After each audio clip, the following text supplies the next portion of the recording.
At some level, I mean, there's a serious movie going on here, but we are trying to do a very stylized movie. This is a right-wing group of empty-headed, beautiful people doing exactly what they're told to do. Everyone fights, no one quits. This is a war picture. All hell's broken loose and there's nothing you can do about it. Fight or die. We were inspired by the posters and by the slogans and even by the philosophy of the Second World War. You kill anything that has more than 2 legs, you get me? We get you, sir! It obviously is a film that has its tongue in its cheek, that's trying to undercut the very society that it's portraying. Would you like to know more? I just had in mind this is Sandra Dee and Troy Donahue go to outer space and fight giant bugs and become Nazis.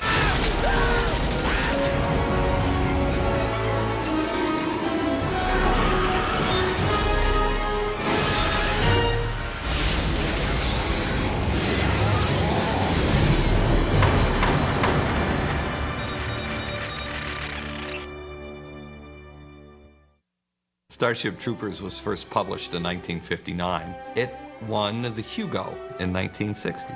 And it also caused quite a bit of controversy, quite a bit of stir.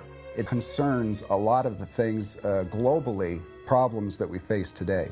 Rising militarism, rising fascism, the loss of individuality. People just didn't write these books back in 1959. Robert Heinlein was born in Butler, Missouri in 1907 and was always fascinated with the Navy and with engineering and with military tactics. Although he's now most famous for Starship Troopers, particularly because of the controversy the film adaptation of that novel caused. Before that, he was probably best known as the author of Stranger in a Strange Land, which was written in 1961, and that became an instant classic for the so-called counterculture of the late 60s. So he was a very influential and very groundbreaking figure in his own way in science fiction. I read Starship Troopers when I was 12 years old and thought it was marvelous. And I think that memory stayed with me as I grew up and entered the movie business. And I always thought it would be a neat movie, as a lot of people did, I think. And I had been playing around with an idea which I think was pretty much inspired by Starship Troopers. And it was sort of a teenage love triangle set in a future war setting. I liked the idea of the melodrama, and I wanted to do a war movie that was sort of a throwback to the gung-ho propaganda movies of the 40s and the 50s. John Davison, as a good producer, checked into the rights. And we figured, well, here's this classic book that it's been ripped off by everybody from Jim Cameron to the Japanese. And, somebody must have owned it. Somebody must have bought it over the years. And surprisingly, the rights were available, which was a complete shock. So suddenly I found myself in a kind of a scary position of adapting this book that I loved, and a book that is considered by many a classic. The challenge was to try to keep the sort of the philosophy and the intent of Heinlein, but also to move it into essentially an action movie as opposed to a philosophical treatise about why democracy won't work and why fascism or some form of neo-fascism would be more desirable. The first thing that I heard about it was from Ed Neumeyer, who told me very vaguely the story about young people going to fight giant bugs. And that seemed a little bit a strange idea, but it was attractive because it was kind of a childhood dream, It was different, and of course it gave me the opportunity, which I thought was extremely important for me, to work with Phil Tippett. What I really wanted to do was make a movie that seemed on one hand to say, let's just go and kill a bunch of fucking bugs, man, it's gonna be great. But on the other hand, at the very end of it, I wanted to say, look at yourself in the mirror and look at what you become when you do this. I just wanted to make that sort of statement. It was based on the assumption that what happens if Hitler would have won? How would the world look like? And the world would be a worldwide fascist, military-oriented government. Well, we tried to use everything from the book that we could, but the problem was there wasn't enough in the book to make a film. We took the characters that were there, we combined a couple of characters, we added new characters, we added more narrative, we added the double love triangles, which weren't in the book, and tried to incorporate some things from the book that never made it into the finished film. We wanted to do the drop capsules, which is how the troopers left their ships, They went down in capsules, and that's why they were called cap troopers. And we wanted to preserve the on the bounce. You could propel yourself up into the air, you know, and fly hundreds of yards and come down. We wanted to do that, and we wanted to have the power armor. We lost them for budgetary reasons and to some extent for dramatic reasons, because we just thought if we got hundreds of people jumping around like grasshoppers, A, you got all these people on wires, it's going to take forever to shoot it, we'll never afford to do it, and B, it's going to look silly if we don't do it brilliantly. And also, if you have all these people hovering up in the air, you know, why aren't they just shooting down on the bugs and hovering up in the air, you know? So it reduced the jeopardy element. 1, 2, 3. When they originally began thinking about who they were actually going to sign on to portray characters like Johnny Rico and Carmen Ibanez and Dizzy, Ace Levy and all the other people, the younger performers who were talented and who were worth exploring further were mostly involved in television or working on other films. I felt that it was important to have these young people really young, so that the innocence would be there in the beginning and you would not already feel that it was a cheat. And so I had to choose actors that were more in their early 20s than in the late 20s or say early 30s. And of course, there are not really stars available at that age. So it then became obvious that they were going to have to go for virtual unknowns to a certain extent. People with some kind of experience that they felt would fill the shoes of the characters and, more importantly, live up to Paul's inner visualization of those characters. We tried to find people that were resembling a proto-fascist ideal. I'll go for that. And we felt that it was interesting to really make the audience feel that this society is kind of self-discriminatory by saying, okay, the good people are the beautiful people. They're perfect. They look like they belong on a Southern California beach at high summer sometime, and they seem to be vacuous. 35%, very nice. And this is all Paul's kind of subversive and hidden way of just pushing his own agenda, what he's trying to, comment on the social conditions of this futuristic world that's going on. First thing Fleet Academy looks at is your math scores. Wish me luck. The script called for a generation of young, beautiful-looking actors and actresses. Every sort of young actor in Hollywood had at one point done a couple of episodes of Melrose Place. So it was sort of a good-looking, young Melrose Place kind of cast. People used to call it Melrose Space when we were making it. But that was kind of cool to me. I thought, that's all right. Look at him. You ever seen anybody so pleased with himself? I think I definitely looked like the right role. I think when I went in there and I spoke with him, we developed a good relationship, and it was fun. When I first went in, I went into Ed Neumeyer's room, and I grabbed the rifle that he had, and I kicked it up, and I did a couple twists with it and twirls that I'd done in drill team when I was in military school. And they just got a kick out of that. And then I talked about my military background and family and my beliefs. I'll take it. Till I get killed or you find someone better. This was my first real big film, and it was an amazing experience. My dad had to help me pack. Suddenly he's afraid he's never going to see me again or something. I think it's, about people and their values and this and that and love and all that. And then the war. Who's next? Sir! Recruit Flores reporting for duty, sir. They initially wanted me to read for Carmen. And I just, when I read the script, I said, wait a minute, this is all wrong here. I can't see these words coming out of my mouth. This is just not right. And then I see, Dizzy's character as I'm reading it, and I'm just like, wait, I should be going out for this. You want to flip 6-3 whole play and you can score. I just think I'm more the tomboy. She came in, she wanted to play the role. Paul cast her instantly, and we never called her back for anything.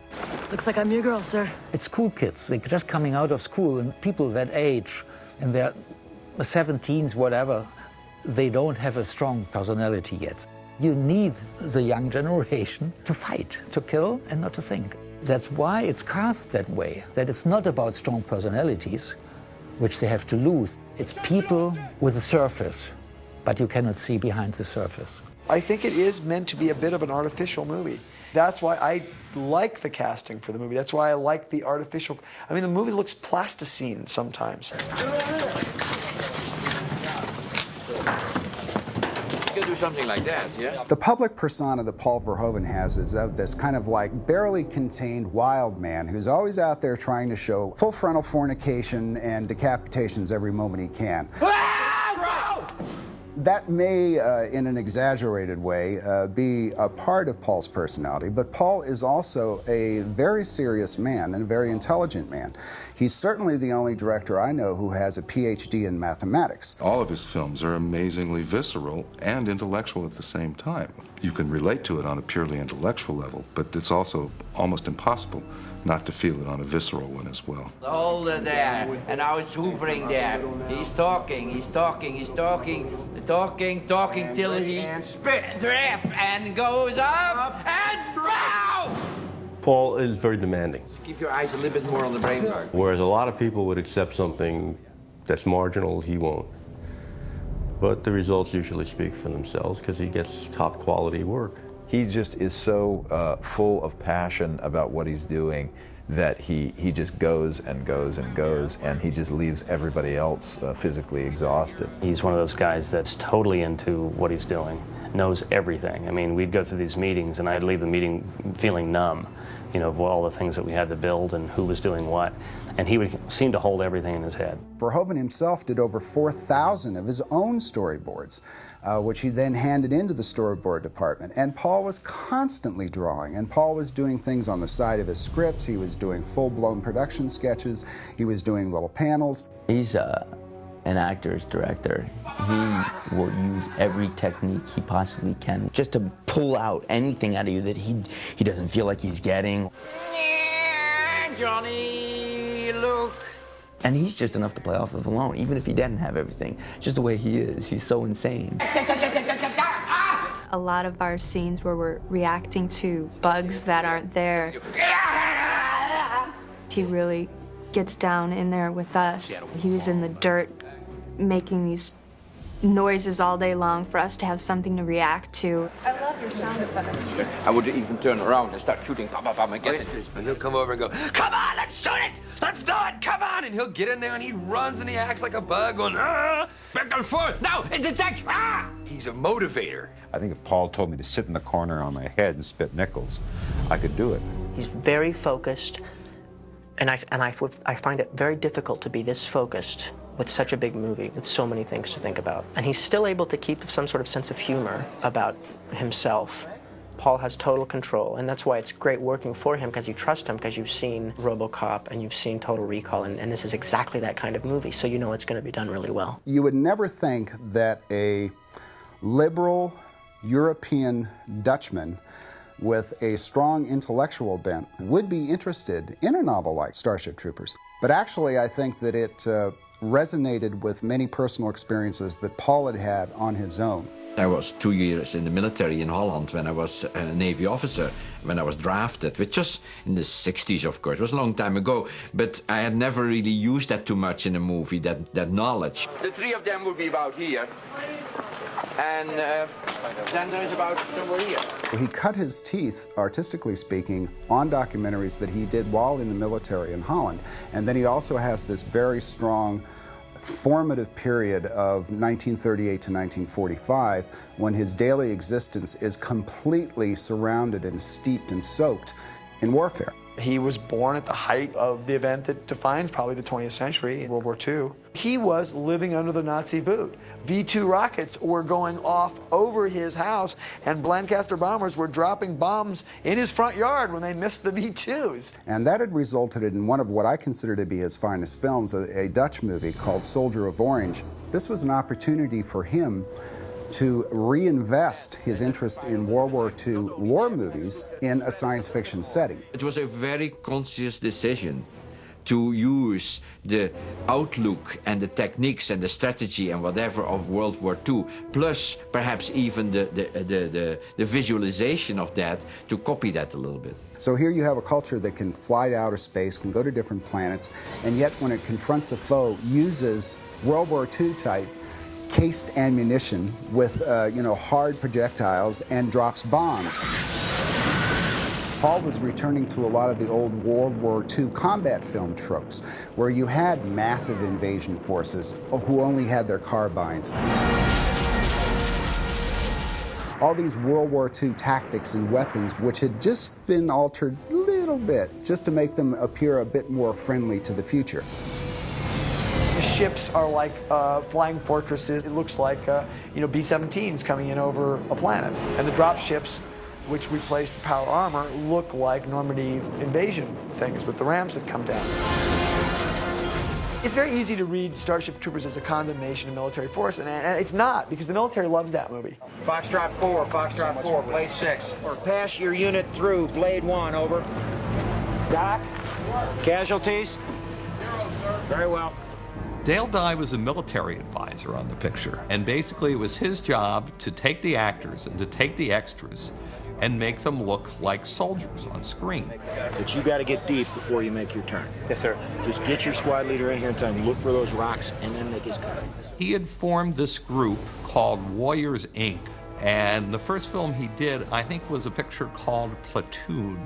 After that, he was quite in demand and is sort of Mr. Hollywood military movie guy. Lieutenant Willie, I'm trying to work on it here. He was an ex-Marine Corps veteran who served in Vietnam. He takes it very seriously and was often annoyed at us for not following the strict Marine Corps line on various things. Your people are to be screaming in full dudgeon at this point. This is war crime. We will kill some bastards, and I want to hear about it before you hit that camera. Warriors Incorporated and Dye's whole reason for being is to set up accelerated, compacted, compressed, intense periods of training, like little mini boot camps for actors and performers before a film starts. The key is your right hand on the pistol grip and be looking around controlling your unit. We had a 11-day boot camp before the film started. It was all on location in Casper, Wyoming. They took the primary people out and showed them military maneuvers, how to handle weapons, varying tactics and that type of thing. We went to Wyoming and we were there for 2 weeks. We were in a real boot camp situation in the middle of nowhere. We did field training exercises every day for 2 weeks. He really trained us well. He got us in a mindset that was totally different. We get you, sir! By the time the 2 weeks had gone by and the actual crew for the film showed up there, we were all sitting around looking at the crew thinking, oh, you civilian idiots decide to show up, huh? You're nothing. Who are you? We were, in essence, soldiers for real. Are there any questions? No, sir! Is there anyone who cannot see the sign with the oath of enlistment on it? No, sir! Very well. Raise your right hand. I do now, of my own free will, after having been duly advised and warned of the meaning and consequences of this oath, enrolled in federal service for not less than 2 years, and much longer than may be required by the means of the Federation.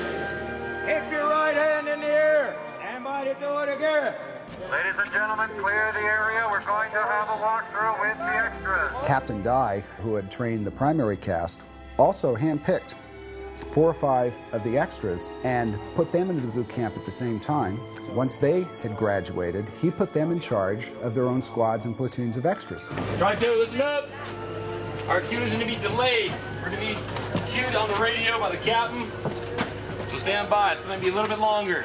It was hilarious to watch on location because you'd see 20 kids in these horribly heavy, suffocating costumes with their weapons at the ready, close order drilling to lunch, and they were deadly serious about it, and they really enjoyed it. These were kids from Montana and Wyoming who were given 110% and were actually living the role of a cap trooper, in all its harshness. You start off with this piece of music, which is almost silly. It needs to be jingoistic, it's very positive, it's also very camp. It's kind of a dangerous way to start a movie.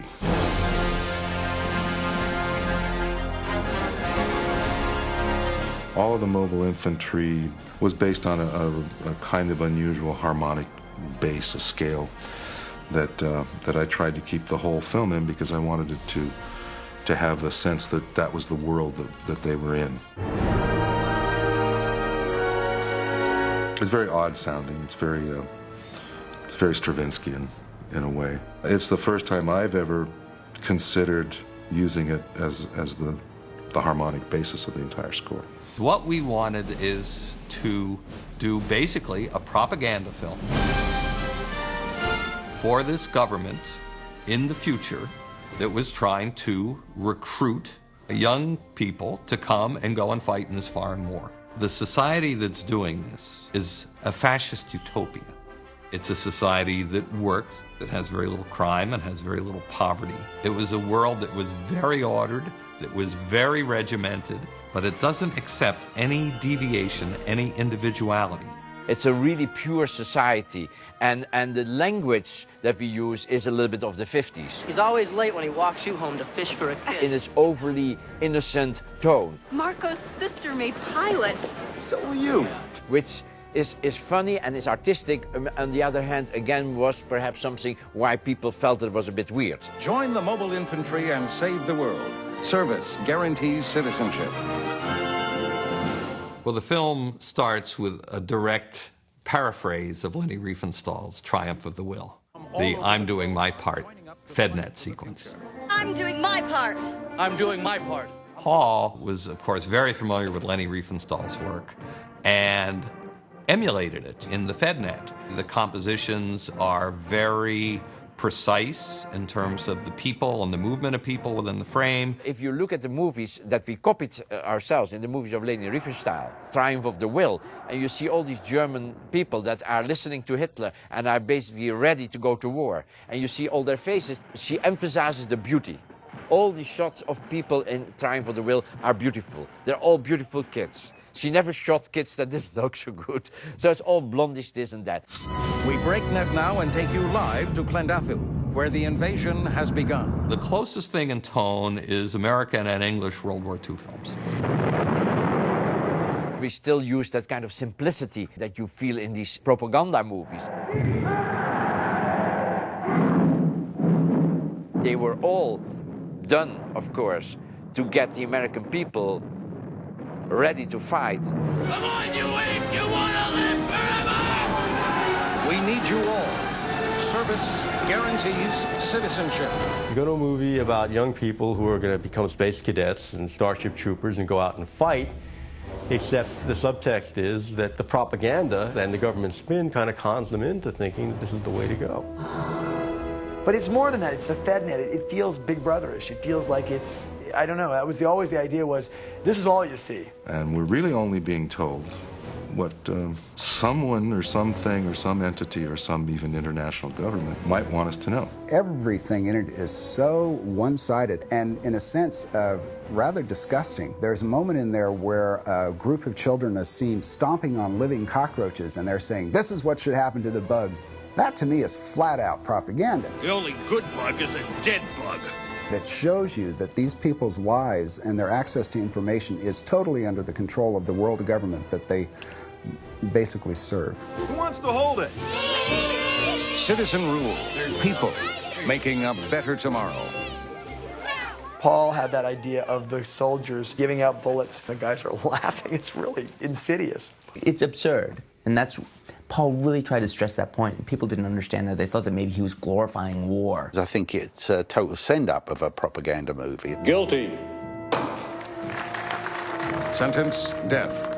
Execution tonight at 6. All net, all channels. Would you like to know more? When I first read the script, I wanted to know what Paul was doing, and I went to him and said, what's your take on this? And he says, it's no good to say that right-wing fascist societies don't work. He says, you stand on a soapbox and you wave your finger, nobody cares. He says, so I'm going to show the world a fascist right-wing society, and a functioning one, you know, and let them see it. He says, but the truth is it's only good for killing bugs. Here's a tip. Aim for the nerve stem and put it down for good. The whole movie is this very Wagnerian, Nietzschean idea. Force, my friends, is violence, the supreme authority from which all other authority is derived. When Paul sprung the, Gestapo uniform on you in the third act. Officer on deck. Carry on. If you get it, you think it's audacious, maybe. Or you think Paul's just playing with his Nazi fantasies again. But I mean, it's audacious, I think. And I think that if you don't get it, you go, hey, and I think you feel vaguely like, I was liking those people, but I'm not supposed to like that image, and I think that's what's brilliant about it. We're in this for the species, boys and girls. It's simple numbers. They have more. War makes fascists of anyone who engages in it. The fascist ideologies, they always need an enemy where you can combine all your people towards something. And that's something that's always, you have to create an enemy if you don't have one. And so they created their enemies on the stars, on the planets. To ensure that human civilization, not insect, dominates this galaxy now and always. I mean, that's basically the thinking. We are humans and we are better than anything. And so we should be in wherever we want, we should be able to be the master, like the Dutch and the Portuguese and the Spanish thought in the 17th century. You kill anything that has more than 2 legs, you get me? We get you, sir! One of the things people do in war is they completely dehumanize the enemy. They can't be human. And that's what Starship Troopers is saying. It basically makes the enemy into bugs, and then it's okay to step on them.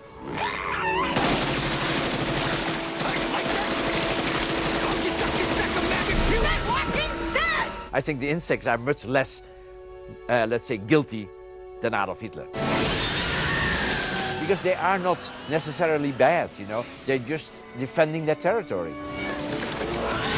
What is Paul saying about America of the 20th century by the Earth he sees, you know, in the future happening in Starship Troopers? Well, what he's saying, and to a certain extent, is this is a world where people are completely controlled by the government and by the military and only follow their lockstep marching orders. Now, those are strong words when you state them that way, but if you look at that world, that's exactly what that world is. There is no differentiation of ideas and policies. It's all one.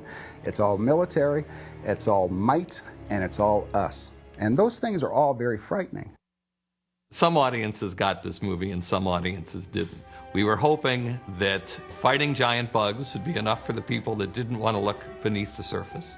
And we were also hoping that the politics of the movie would be clear, which is taking Heinlein's world and showing you how horrible it could be. It's easy to misinterpret this film, of course, because it needs a lot of thinking about the background of the society at that time. What's always confounded me about the critical reaction to Starship Troopers when it was originally released was that virtually no major critic realized that this film was a satire. It's kind of shocking they didn't get it. I guess we blew it if they didn't get it. There was talk of that this is a Nazi film, that it actually promulgated Nazism. It was ludicrous. Then the Washington Post wrote an editorial about the movie saying that this was a very dangerous anti-American movie because it was promoting fascist ideals and it was portraying a Nazi society. And that article was taken over by all the European newspapers without having seen the movie. And so when we came to Europe, when I did publicity, then in all the countries, but mostly in the ex-fascist countries, notably of course Germany, Italy and France, there was certainly a movement against the movie. People attacked us immediately when I was sitting down there as being a fascist. Nobody saw the irony of what we were trying to achieve. You're always warned, you know, that irony is the one thing you shouldn't do in motion pictures. Trying to be ironic was perhaps a mistake. Perhaps we should have just laid all our cards on the table so everyone would understand that this liberal Dutchman was not decided to remake Triumph of the Will. It's very difficult to change the perception of a movie when it's already has been put on the front page of all the big newspapers saying Paul Verhoeven fascist movie. And it's only now, 4 years after the film's release, that at least here in the United States, the more discerning critics are finally willing to give Paul the benefit of doubt that he actually knew what he was about when he presented the film in the way he did. When I did publicity of Hollow Man, they now said, how come that after such a beautiful movie like Starship Troopers, you did such a piece of shit like Hollow Man? Looking at the animosity that's on Earth, and the criminality, and the darkness, and the wars we are not really nice people. We are not a benevolent species in any way. We are killers. Because we are that way, you have to assume that life in the universe is that way. And if there would be other species that would, say, be 20,000 years ahead of us in their evolution, and they would know that something like a nice little planet is here, that would be extremely dangerous to notify them of our existence.